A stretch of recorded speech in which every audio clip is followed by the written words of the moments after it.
हमल के दौरान हामला ख़वातीन में बच्चे की ग्रोथ का ना होना या बच्चे की ग्रोथ का रुक जाना या बच्चे की ग्रोथ का कम होना, इसकी वजूहात क्या हैं? अगर ऐसा आपके साथ होता है तो इसका इलाज आपने क्या करना है, आज की इस वीडियो में इसी चीज़ पे बात करेंगे। मेरा नाम है डॉक्टर ताहिर। आगे बढ़ने से पहले चैनल को सब्सक्राइब ज़रूर कर लीजिएगा। तो बच्चे की ग्रोथ का ना होना या बच्चे की ग्रोथ का रुक जाना, इसमें सबसे पहले हम अर्ली प्रेगनेंसी पे बात करते हैं कि हमल के शुरू के महीनों में ही, हमल के पहले, दूसरे या तीसरे महीने में, फर्स्ट ट्राइमेस्टर में आपने देखा होगा कि कुछ ख़वातीन ये कहती हैं कि वो अल्ट्रासाउंड करवाने जाती हैं तो उनके बच्चे की हार्ट बीट नहीं आ रही या बच्चे की ग्रोथ नहीं हो रही, तो या तो उनको खुद ब खुद मिसकैरेज हो जाता है या डॉक्टर ने उनको कहा है कि आप मिसकैरेज करवा लें। तो अर्ली प्रेगनेंसी में बच्चे की ग्रोथ का रुक जाना, इसकी जो वजूहात हैं ये ज़्यादातर क्रोमोसोमल एबनॉर्मेलिटीज़ होती हैं, यानी कि या तो हस्बैंड के स्पर्म के अंदर क्रोमोसोम्स के अंदर डिफेक्ट्स होते हैं या जो खातून है उसके एग्स के अंदर क्रोमोसोम्स के अंदर डिफेक्ट्स होते हैं। ज़्यादातर ऐसी ख़वातीन में होते हैं या ऐसे मर्दों में जो लेट एज के अंदर मैरिज या प्रेगनेंसी प्लान कर रहे हैं, क्योंकि एज के साथ साथ स्पर्म और एग्स की क्वालिटी कम होती जाती है। तो अगर खुदा न खास्ता आपके साथ ऐसा हुआ भी है, अर्ली प्रेगनेंसी में आपके बच्चे की हार्ट बीट नहीं आई, ग्रोथ रुक गई, हमल ज़ाया हो गया, तो इसमें परेशान होने की बात नहीं होती। बाज़ औक़ात कुछ अनहेल्दी प्रेगनेंसीज़ होती हैं जो कुदरत की तरफ से, अल्लाह की तरफ से खुद ब खुद आगे उनकी ग्रोथ रोक दी जाती है और बॉडी से एक्सपेल कर दी जाती हैं। अगर कुछ ऐसा हुआ है तो नेक्स्ट प्रेगनेंसी में अपने आप को ज़्यादा बेटर तरीके से तैयार करें, प्री प्रेगनेंसी प्लानिंग करें, अपने और अपने हस्बैंड की डाइट का ख्याल रखें। ख़वातीन ख़ास तौर पे फॉलिक एसिड लाजमी लें, फ्रूट्स वेजिटेबल्स का इस्तेमाल करें और अपने फर्टिलिटी को बूस्ट करने के लिए सप्लीमेंट्स लाजमी लें। अब क्रोमोसोमल डिफेक्ट्स के अलावा यहीं पे एक और रीज़न भी हो सकती है, वो है माँ के खून का गाढ़ा होना। इसकी कुछ वजूहात हो सकती हैं, जैसा कि एंटी फॉस्फोलिपिड सिंड्रोम है, ये थ्रोम्बोफिलिया है, जिसके अंदर माँ का जो ब्लड है, जो खून है, उसके अंदर क्लॉट्स बन जाते हैं, जिसकी वजह से बच्चे की तरफ खून का बहाव कम जाता है और आहिस्ता आहिस्ता बच्चे की ग्रोथ रुक जाती है। लेकिन दूसरा केस वो होता है जिसको कहते हैं इंट्रा यूट्राइन ग्रोथ रिटार्डेशन, यानी आपकी प्रेगनेंसी पहले ठीक चल रही थी लेकिन जैसे ही आखिरी ट्राइमेस्टर शुरू होता है, 7वां 8वां 9वां महीना, तो उस वक्त आपके बेबी की ग्रोथ अकॉर्डिंगली नहीं हो रही होती, क्योंकि ये जो आखिरी के 3 महीने होते हैं बच्चे की ग्रोथ के लिए बहुत ही इंपॉर्टेंट होते हैं। अपना ज़्यादातर वज़न बच्चा आखिरी 3 महीनों में ही गेन करता है, लेकिन बाज़ ख़वातीन में यह होता है कि ग्रोथ बच्चे की रुक जाती है इन आखिरी 3 महीनों में। जितना वज़न उसका बढ़ना चाहिए बच्चे की एज के लिहाज से उतना वज़न नहीं बढ़ता, ग्रोथ रिटार्डेड हो जाती है।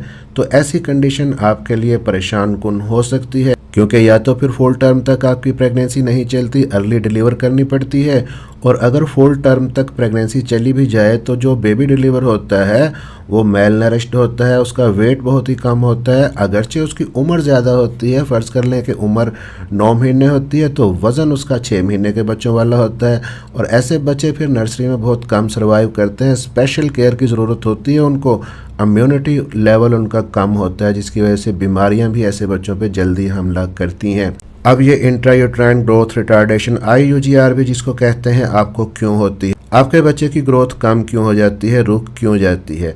तो इसका एक इम्पॉर्टेंट फैक्टर तो हो सकता है जी डाइट, कि माँ जो कुछ खा रही है वही बच्चे को मिलना है। अगर माँ की डाइट अच्छी नहीं है तो बच्चे की ग्रोथ भी अच्छी नहीं होगी, और अच्छी डाइट से मुराद यहाँ पे सिर्फ कार्बोहाइड्रेट, प्रोटीन और फैट ही लेना नहीं है, और इनमें से भी ज़्यादातर फोकस आपका कार्बोहाइड्रेट पे होता है, या फैट आप ले रही हैं तो अनहेल्दी फैट आप लेती हैं।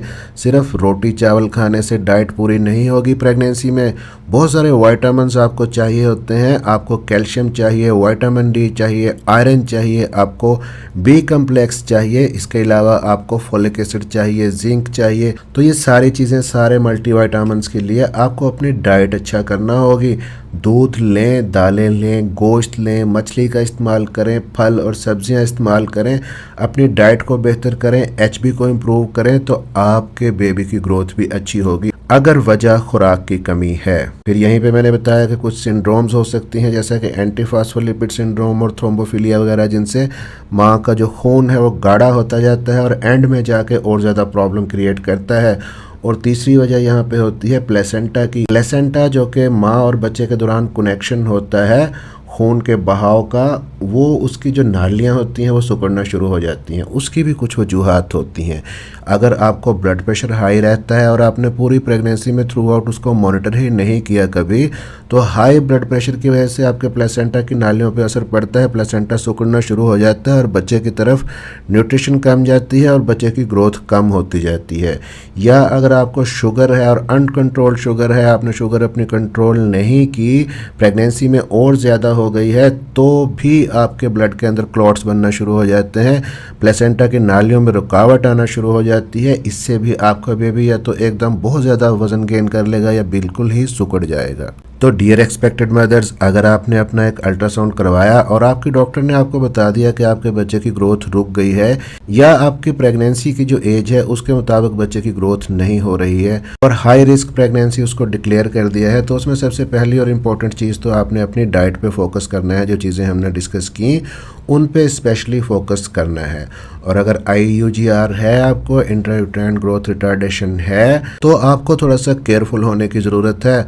अपने डॉक्टर को फ्रीक्वेंटली विज़िट करने की ज़रूरत है। हर विज़िट पे डॉक्टर आपका फंडल हाइट मेजर करते हैं, यानी कि आपके प्यूबिक बोन से लेके ऊपर तक आपकी बेली का जो बम्प है स्टोमिक तक, वहाँ तक नापते हैं, जिसको फंडल हाइट कहते हैं। इससे बच्चे की ग्रोथ का अंदाज़ा होता है।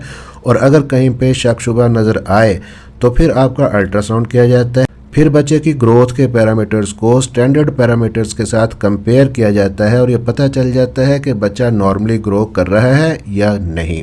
अगर 1-2 हफ्ते का लैग हो, यानी आपका बच्चा 1-2 हफ्ते की ग्रोथ पीछे है, तो इसमें कुछ ज़्यादा टेंशन नहीं लेनी, ज़्यादा परेशान नहीं होना, थोड़ा केयरफुल होना है और अपने अगले 1-2 स्कैन आपने जल्दी जल्दी करवाने हैं ताकि पता चले कि मज़ीद कोई कमी तो नहीं आ रही। और अगर ग्रोथ के अंदर बहुत ज़्यादा कमी है तो डॉक्टर आपको अपना एक डॉपलर अल्ट्रासाउंड करवाने का कह सकते हैं। डॉपलर अल्ट्रासाउंड के अंदर देखा जाता है कि बच्चे की तरफ जो ब्लड का फ़्लो है वो ठीक से जा रहा है या नहीं, ब्लड की सप्लाई बच्चे को अच्छे से मिल रही है या नहीं। और अगर बच्चे की ब्लड सप्लाई कम हो रही है या मुतासर हो रही है तो आपकी अर्ली डिलीवरी भी प्लान की जा सकती है। और स्कैन के साथ साथ आपको फीटल मूवमेंट पे भी नज़र रखनी होती है, यानी अपने पेट के अंदर बच्चे की हरकत को ख़ास तौर पे आपने नोटिस करना होता है। अब ये जो इंट्रायूटेराइन ग्रोथ रिटार्डेशन है, ग्रोथ रिटार्डेड जो बच्चे होते हैं वो डिलीवरी के वक्त लेबर या सी सेक्शन प्रोलॉन्ग होने की वजह से बच्चा ऑक्सीडेटिव स्ट्रेस के अंदर जा सकता है। अब यहीं पे एक क्वेश्चन कि क्या ये जो ग्रोथ रिटार्डेड बच्चे होते हैं पैदा होने के बाद ये नॉर्मल होते हैं, नॉर्मल हो जाते हैं? जी हाँ, 3 साल की एज तक जो ग्रोथ रिटार्डेड बच्चे होते हैं वो अपने तकरीबन तमाम माइलस्टोन्स बाकी बच्चों की तरह हासिल कर लेते हैं। हाँ, आपको डाइट के हवाले से कुछ थोड़ी सी स्पेशल केयर की ज़रूरत होती है ऐसे बच्चों के हवाले से, लेकिन बहुत ज़्यादा ओवरफीड भी आपने बच्चे को नहीं करवाना, क्योंकि इस तरह से ओबेसिटी और डायबिटीज़ जैसे प्रॉब्लम बच्चों के अंदर पैदा हो सकते हैं। चैनल को सब्सक्राइब ज़रूर कर लीजिएगा और बेल नोटिफिकेशन ऑन कर लीजिएगा ताकि डॉक्टर हेल्पिंग हेल्थ की नई आने वाली वीडियो आप तक पहुँच सके। मिलते हैं अगली किसी वीडियो में, अपना ख्याल रखिएगा।